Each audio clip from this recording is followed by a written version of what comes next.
What's going on, everyone? Welcome to Woody RC, where everyone comes for their premier RC crawling content.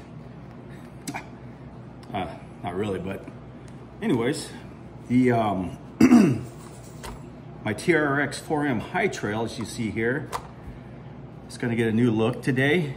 It's getting a new set of tires. These are the Endura, an S5 compound. I'm not sure all their stuff says all-terrain crawler tires, but this is what they look like here. They are pretty soft and sticky, and they're getting mounted on these Endura stamped steel gray beadlock wheels. And these tires, I'd say they are about a millimeter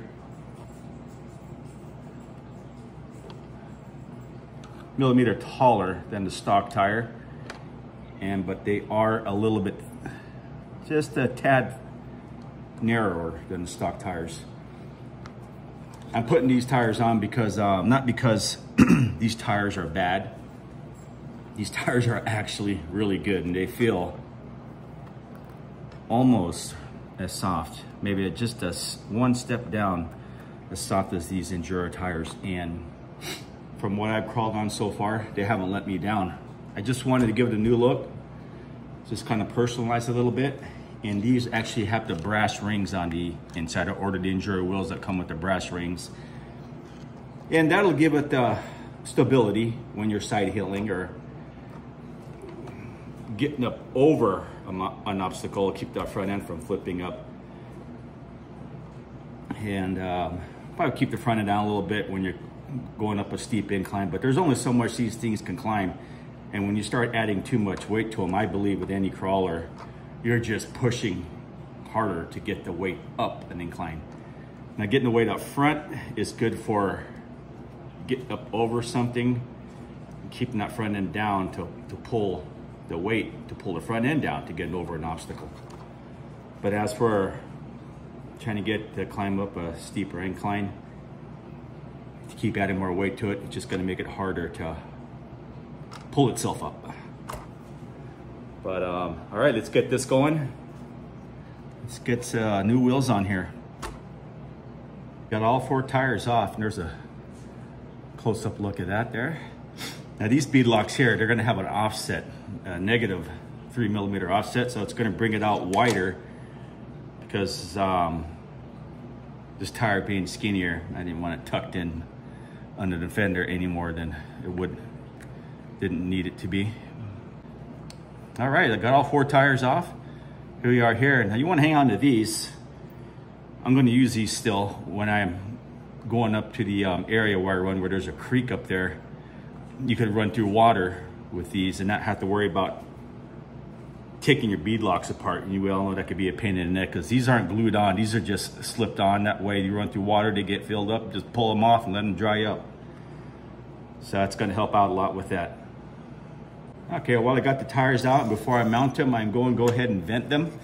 This is a leather belt punch here. I just picked up at an Amazon for like 10 bucks. I use the smallest hole there is, and I put one hole one end and in the opposite end. Now, venting your tires is gonna, if you like to run in water, it's gonna soak up the water, but that's what I got these tires here for running in the water. But when you put the vent in the tires, it helps the tire to conform, more pliable, and helps it conform over the rocks when you're out there crawling. All right, let's get them punched.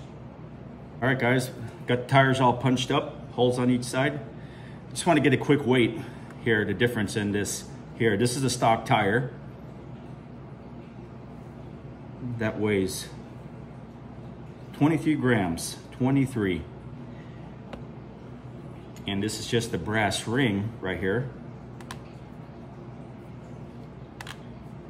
That was a total of 14 grams. That thing's pretty heavy. And when you put the rest of the items on there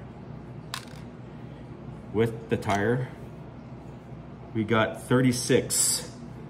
So 36 grams. So that's about what, 13 grams more with this new setup per tire. More than this here, more than the stock tire. So that's going to help out a lot when you're getting over the obstacles out there in the trails. You guys that's never done this before, you just slip the brass ring inside the tire, just like that. And there you have it. Just make sure the foam is not bunched up in there or off to one side more than the other. Just a quick check is all. There it is. Wow, that's nice. Now with this specific type wheel, this is my third or fourth set that I've mounted on my crawlers already. I like to put the bottom one on first. Well, the back side, not the bottom, the back side. Here we go there. Make sure the bead's nice and lined up and locked in. Looks pretty good. Now you want to line the holes up from the top. These little holes here that the screws go into, line them up with this ring here.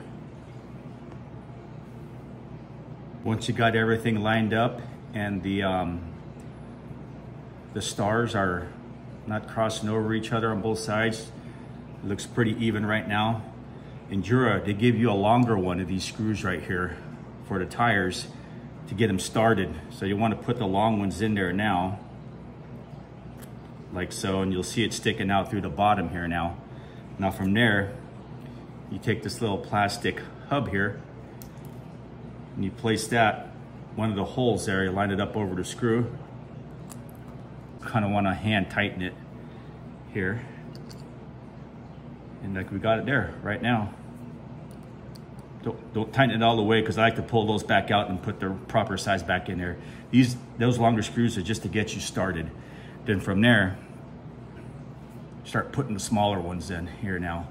But don't forget to use your Loctite. This is metal, and this little piece here, I believe it's alloy. So, okay.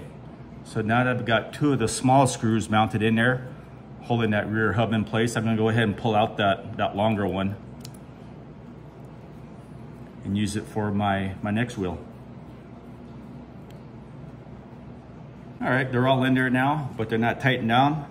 Just want to make sure the bead is okay on both sides and everything looks good. So from here, just want to go ahead and just snug it down. Not all the way on each screw just yet. Just a little bit on for each one.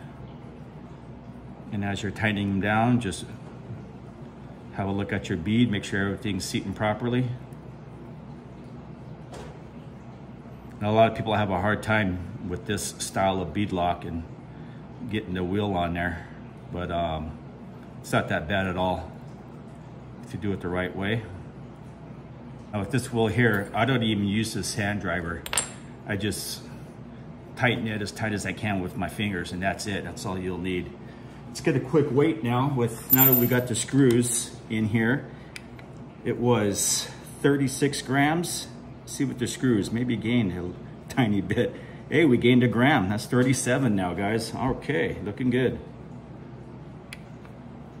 Okay, we're working on my second tire now. Same thing, I put the back end on first. I lined up the holes, and everything looks seated nice in the back. Nothing's being pinched. And then the front, you can see it's pinching the whole face of the tire here. So I just want to slightly push down on it and just pull out just a tad here. Not too much force. You'll want to pull that whole bead out.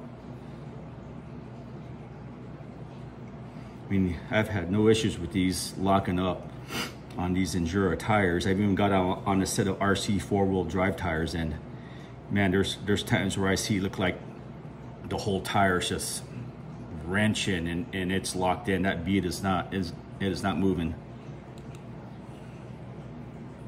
Okay, we've got two tires mounted now on the wheels, and this is going to be the left side of the truck. Now we're going to work on the right side.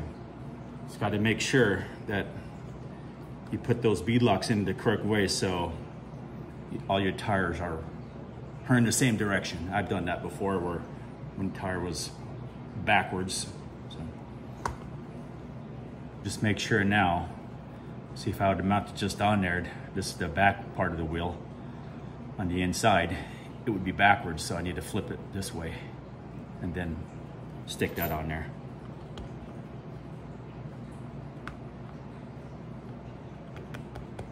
All right, looks like it's good. It's seating up against the brass ring in there. Everything looks seated. Let's do the front side now. While I'm working on this, I just want to thank you guys for coming by and checking out my videos, and I hope you've been liking them. I hope they've been entertaining. And I just recently started it over. I had over 200 videos at one time under just Woody RC, but my 7-year-old wanted to start a YouTube channel, and I'm not very savvy on the techie side of it. So I tried my hardest to figure out how to get his own separate channel, but I couldn't do it. So I just gave him my channel. I just gave up on this, on videotaping, and let him take over. That's called Eli's Plushy Playhouse. But once I started going out, and once the weather started cooling down again, I started going out and running my RCs. I missed recording. That's part of my love for this hobby, is actually going out and making recording, because I do like to come home and watch it myself. I hook it up to my big screen TV and get to see what I've created out there on the trail with these little RC crawlers. It's pretty entertaining for me. So if you guys have been liking it, that's awesome. I'll watch a lot of other RC videos myself from other people that I've subscribed to, and try and get other ideas. And I like making the shorts. That's where I put the little music on there to kind of match up with the vehicle and the terrain I'm running on. I do the best I can with that, try to get the best song for that particular video that I'm recording. All right, that is the third wheel. That is looking good, guys. The only thing I'm concerned about that might happen with me, because I don't have the proper tool, I've got just the standard T-wrench, this little guy right here. I don't have any other driver small enough, I don't think, that will work with this, because this is a deep dish wheel. I'm not sure if this is going to be long enough to get in there, but we'll find out. There it is, side by side with the stock tire. See the width difference there? Stock tire, new tire. And the height, let me see here. Now that I've got it mounted, it's pretty close. Maybe the new tire is a millimeter taller, if that.